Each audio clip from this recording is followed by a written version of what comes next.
工作人员上台计票。一星队长，首先第一个，我非常欣赏这个作品，在一个作品里面把楚汉时期楚汉相争的所有故事基本交代清楚了。不知道大家最后看没看到，最后他们抹掉自己头上的印记，代表他们要退出那个时代的舞台。而最后椅子倒了以后，最后坐上位置的是刘邦，对吧？所以萧演的是刘邦。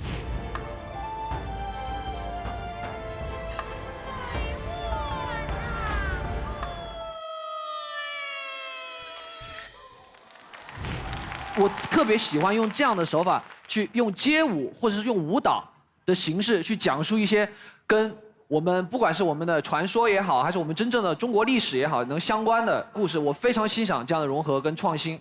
respect，真的太棒了。谢谢。好，这是从概念上来说。来，我说几个问题啊。来，问题也有啊。问题在于啊，这个。乔老师，你要注意身体啊！为什么说乔治要注意身体呢？因为他抱朱老师的时候呢，显得稍微有点吃力了。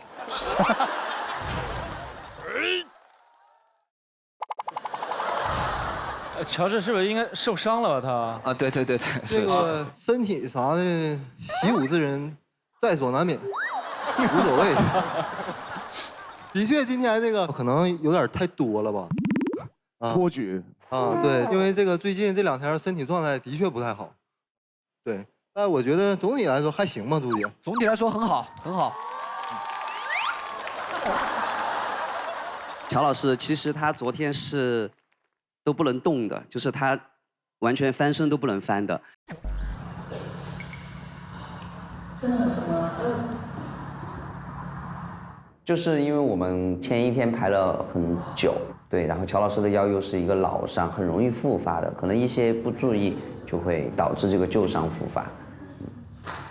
乔老师的压力应该比我们任何人都大，因为伤不在我们身上，我们只能感同身受，但是只有他自己知道有多痛。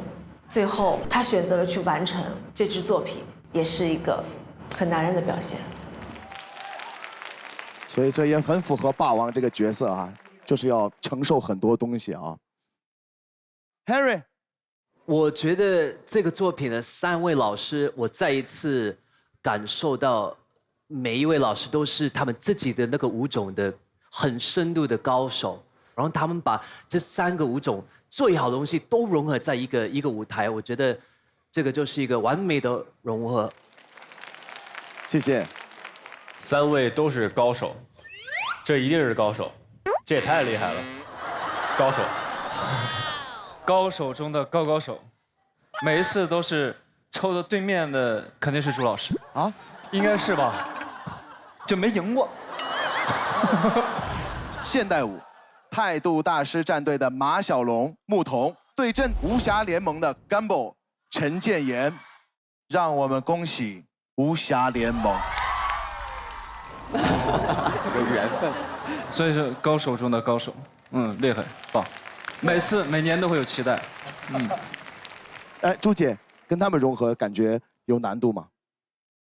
这已经是我第3次来到这届的舞台，说实话，跟前2次完全不一样，遇到了很多样的问题。但是最后，为什么最终我们把这个题材选择聚焦在《霸王别姬》这个故事？是我觉得我作为一名跳了20多年的职业舞者，也许除了展示，除了去美以外，是否还有一些责任，把属于中国的一个又一个的传统的故事，通过这样一个流行的舞台，去传播给今天更多的年轻人，去知道中国的故事。是，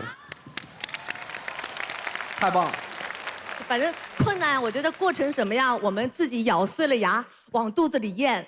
乔治老师说的，什么更好，我觉得舞台永远是遗憾的。正因为它是现场的遗憾，所以我们永远在为了弥补遗憾，去成为下一个更好的舞台去努力。所以这个过程挺过瘾的，这也是舞者的意义吧，就是追逐永恒的完美。周老师，好的，所以呢，还是要感谢乔治、黄潇，感谢朱姐来到这舞台，留下这么有文化传播意义的作品，谢谢。厉害厉害厉害！接下来呢，我们也要请态度大师战队的老师们回到舞台。好，那么这2支作品，诸位评审们的选择是怎样的呢？分数是63票比82票，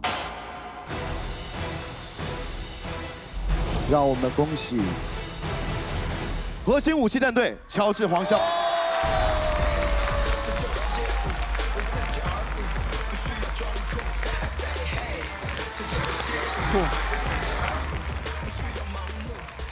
黄潇、乔治、朱洁静老师3位其实都是大神级别的老师，他们在编排上，我觉得层次也是非常非常的分明。还有就是他们在舞台上的3维空间啊，掌握的也非常好，深度也非常的有，让我看到《霸王别姬》这个故事的另外一面。黄潇、乔治、朱洁静这支《霸王别姬》里面有戏曲的元素，然后又舞者之间不同的融合，对身体的控制度的要求相当之高。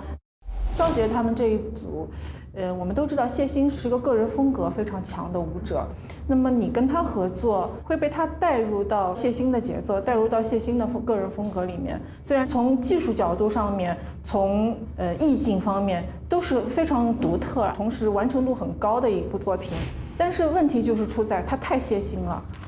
那肖杰、石头要进行待定，请张艺兴队长为你的队员挂上战队毛巾。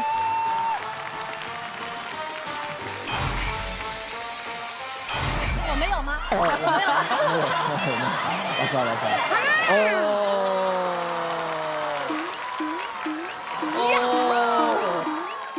艺兴队长，请送回你2位队员总决赛的寄语。我希望你们可以用你们的所擅长的舞种，去创造更多、更加不一样和更多代表中国传统文化的舞台。好，总决赛见，谢谢。我终于进总决赛了，你知道吗？这是我去年没有完成的事情，我今年终于有机会去完成了，所以我就希望我能够享受这个舞台就够了。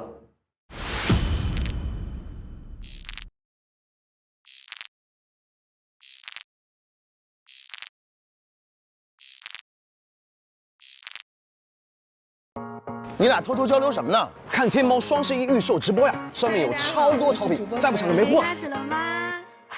今年天猫双11活动预售已经开始啦！大牌正品玩真的，真品真底价，潮流新品尽在天猫。哇，这件衣服我已经被种草很久了，哇！而且今年满减力度这么大。来天猫潮品直播间抢这件潮服，一件变第5同款了。哇，这个上链接了，快抢！哎，我得先开工了，这件衣服啊，帮我抢一下啊！好，拜托了，黄潇。好的，好。